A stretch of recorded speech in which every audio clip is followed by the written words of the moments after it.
Hello YouTube, this is Brian Tubbs coming at you with another video. Today I'm going to be passivating a piece we call waves.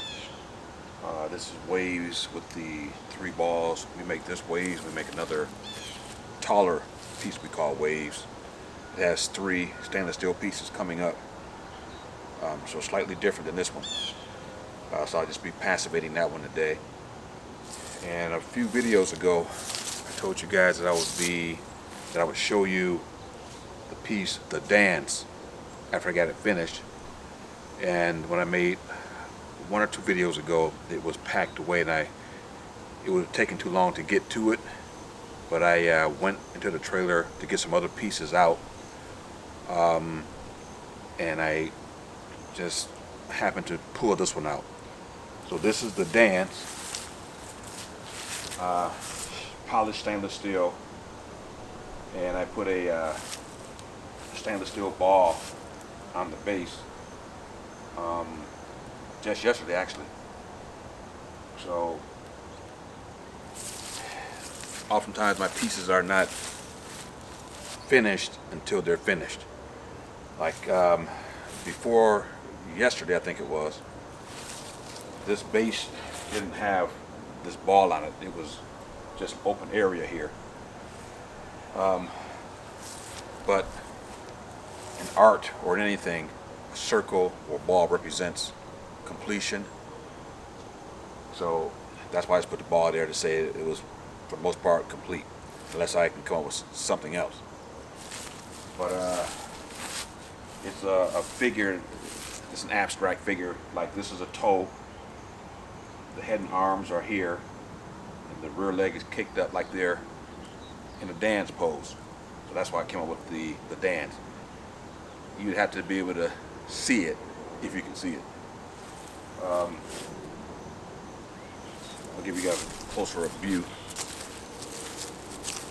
So this is what it looks like.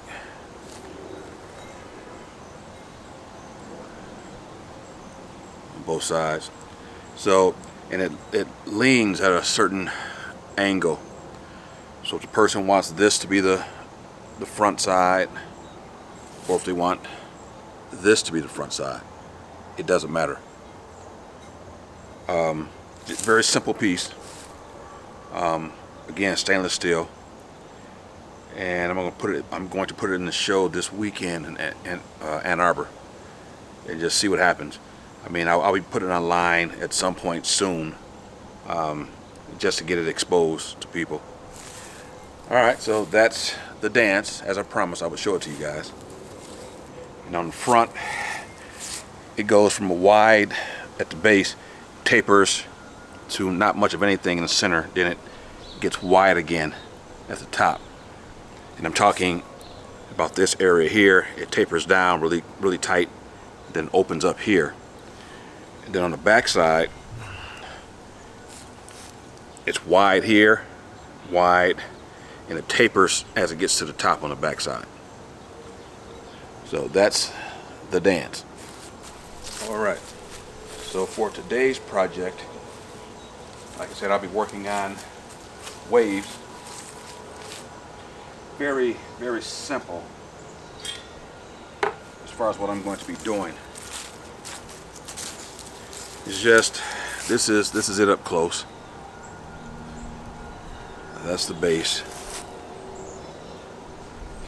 It's just in this area in here, there's like a heat affected zone in here on both sides, and then right in the center here, there's like little heat marks. What I'm gonna do is take my passivation machine and just clean this up, and then I'll neutralize it, and then I'll passivate the entire thing with a chemical, because people, they're constantly asking us if we have outdoor pieces, small outdoor pieces, which to me, it doesn't make much sense to put a small piece outdoors. They're for indoors. I'd rather you put a large piece outdoors. But people oftentimes want to know if this piece that's in our booth will go outside. So as long as I passivate it If it's stainless steel, I'll tell them, sure, you can put it outside. I mean, there's no problem. Nothing's going to like affect it or anything. If it's a powder coated piece, I'll tell them they can put it outside. Or if it's automotive finish and we put a certain type of clear coat on it, I'll tell them it's, you can put it outdoors. But I don't tell people you can put something outdoors if it's not meant for outdoors, because the only thing that will happen is they'll either come back or they'll put a bad, word out there on you.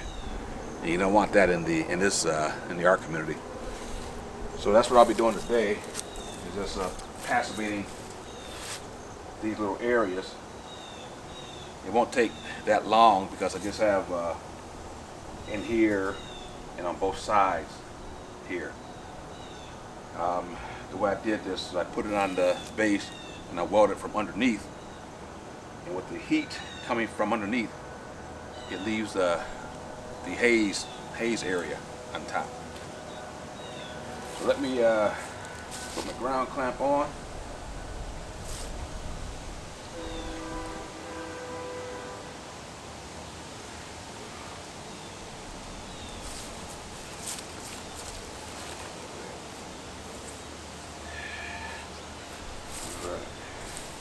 Just put the ground clamp on gently so it won't scratch it.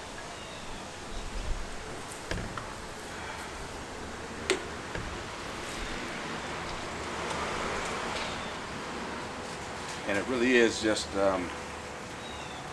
dipping this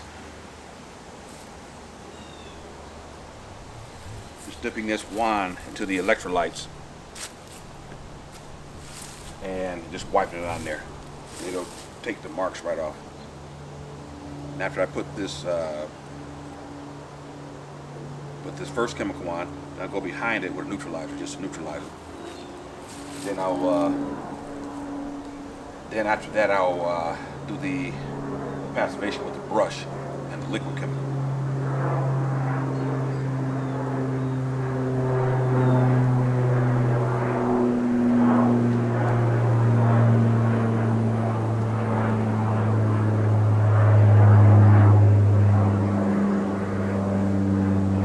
The only problem, I guess it's not a problem, the only issue you have with this, if you don't do all of the surface, you have like a light spot on your stainless, because this not only passivates, it also cleans the stainless. It kind of deep cleans the stainless. So if there's any contamination on that stainless from where you didn't clean it with acetone or some other cleaning chemical, it'll leave a little film on it. So this will show any areas that are not clean. That's the only issue I find with this. But again, it's not a big deal. I just have to make sure my metal is either clean, or I go over the entire area with this so that it won't be a different color on here. It'll all blend better.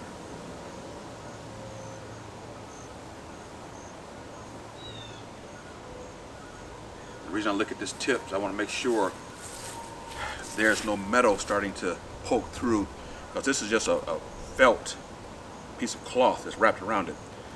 Because if the copper metal comes through and touches the piece, it will short the machine and cause the machine to shut down, and you'll get a loud pop. It won't harm you as long as your hands are not, it's not that loud, but it's loud enough to let you know that something just happened. Alright, so I'm going to neutralize this area. Then I'll get the two lower sides.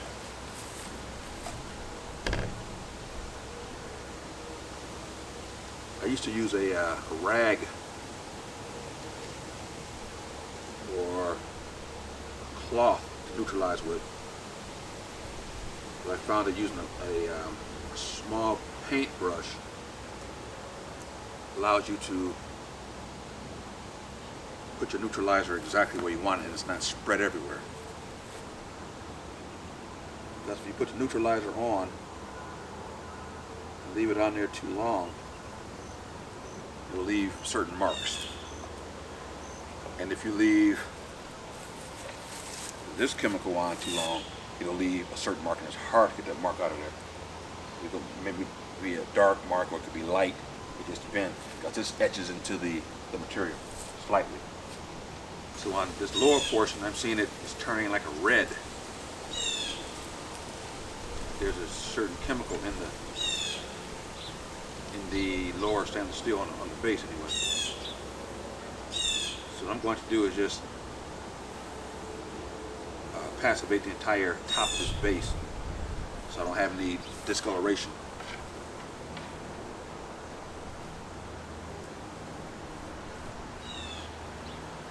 Doesn't take long. Just a necessary step that we do. But we do quite a few things that other artists don't do because they don't know, or they just don't want to do it. They don't have the money to get the proper equipment. But in most cases, they don't know. I think I've explained to you guys before that whenever you break that top layer on stainless steel, it'll rust just like mild steel. So whenever we break that layer, we always passivate, because we do not want our customers coming back to us saying that your stainless steel rusted. We didn't think stainless steel was supposed to rust. Most people don't know that stainless steel will rust if not treated properly. So therefore, we passivate.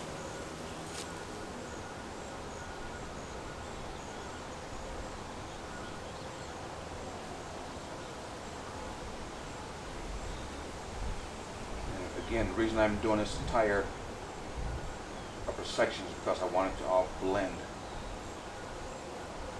one color. So I'll just turn my hose on. It's weird, it looks like I may have just found a couple pinholes on here, which I didn't see before. Hopefully my eyes are just playing tricks on me, but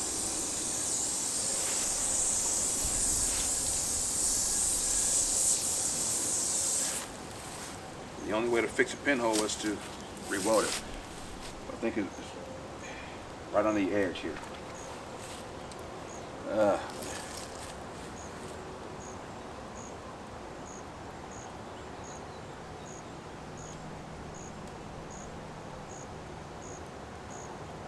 Yep, right on the edge. Gonna have to fix that.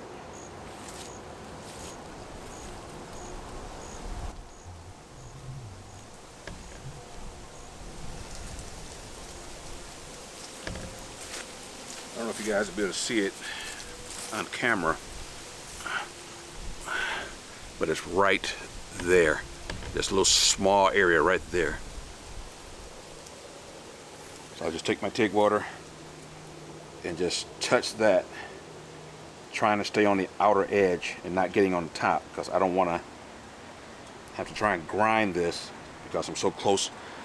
I don't want to have to try and grind this on the top part because I'm so close to this. So I'm gonna try and just stay on this outer edge here.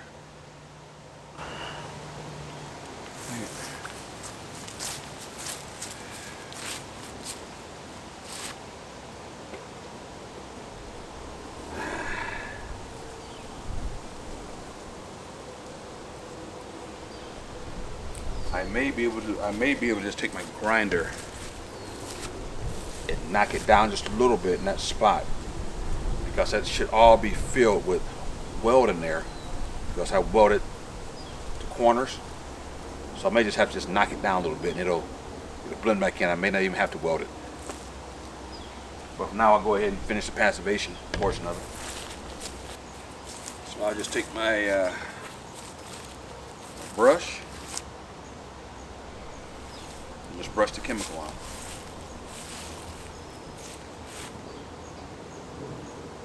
And after I put this on, I'll take the garden hose and get it off, clean it off before it dries. You don't want it to dry. If it dries, it goes to like a white powder, almost a white powder. And it's pretty difficult to get it off.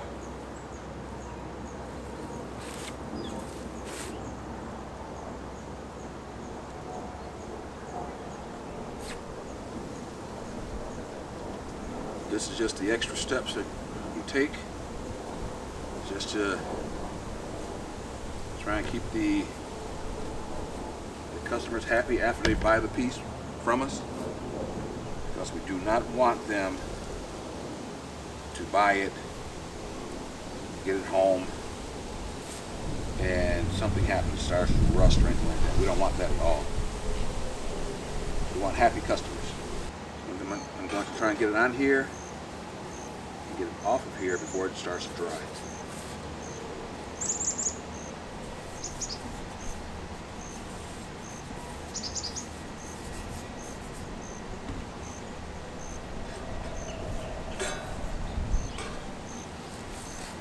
Almost there. I sometimes ask myself, why do I make pieces so complicated and not just simple little pieces? But I guess that's just not who I am. I have to add some complexity to it, I guess, or just add more time to what I'm doing. I think I'll let this be good enough.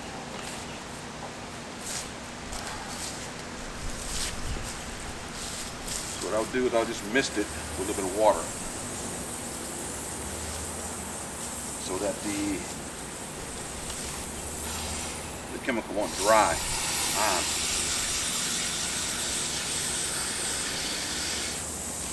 But I want to leave it on there maybe 3 to 5 minutes so it can actually do what it's supposed to do. So it's actually just causing the chromium layer to come back to the top.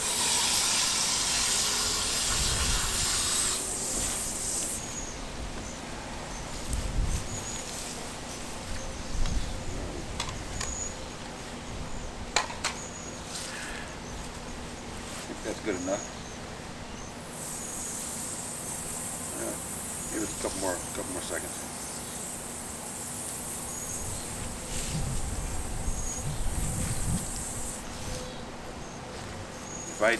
By me doing this, I can set this outside all summer, all winter long.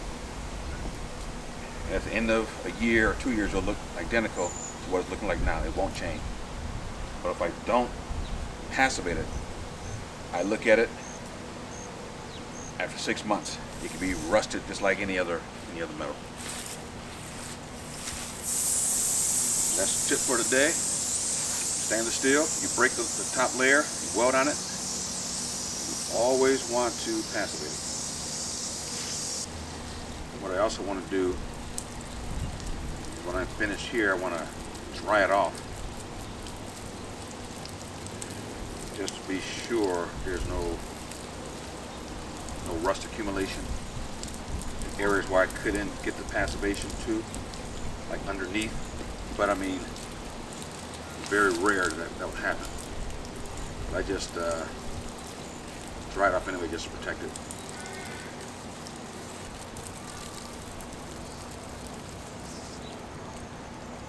Alright guys, and that is it for the passivation of it. So now I'll get my blower, blow all the water off of it, let it dry. Then there's another chemical I'll put on after this, just add a protection. But before I do the next chemical, I'll just go ahead and touch up that pinhole with my TIG water and just grind it. Probably just repassivate it chemically again, and then put the finished chemical on it and be done with it. Then I'll be moving on to making an aluminum abstract piece. It's completely abstract. It's just whatever. Just putting some pieces together just to see what it comes out looking like. So that's kind of what I'll be doing today. So on the next video, hopefully I'll have something put together and I'll be able to show it to you guys. So until the next time, I'll see you guys, and as usual, peace.